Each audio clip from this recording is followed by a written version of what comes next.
The German elections are over and there seems to be some confusion about what actually happened, so I'm going to explain it to you like it happened in the United States. So imagine it's election night in the United States and the Republican establishment has just won. But they are not led by Donald Trump. They're led by more of an old school conservative, and they're set to take the White House. And that old school Republican Party got about 28 to 29% of the vote, which made them the biggest party, but they can't govern alone. Now imagine that MAGA has their own political party. They're separate from the Republican Party and exist on their own.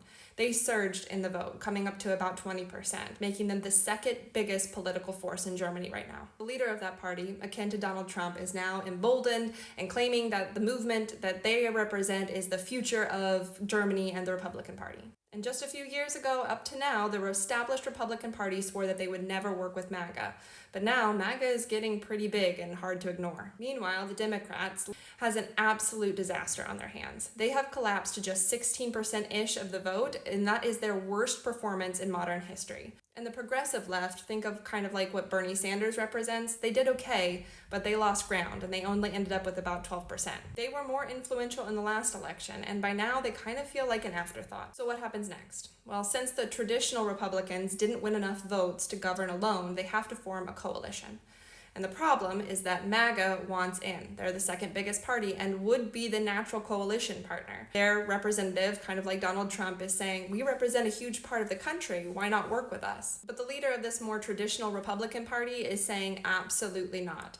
His party has refused to form a government with the MAGA movement, and even though they're now making up a huge chunk of the right-wing vote, it's off the table. Or at least that's what they're saying. We really hope that it stays off the table. Meanwhile, the Democrats are in disarray. They now have to work with the old school Republicans just to keep the government functioning, and that's something that their voters don't like. And the progressive left, the sort of Bernie Sanders movement, they could get a role in government, but their influence is going to be weaker than before. Now here's where I break away from the comparison because this is important to know.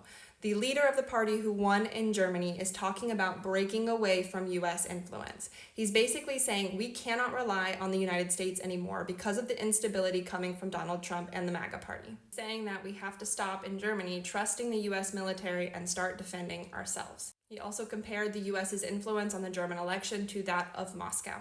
That is the mood in Europe right now.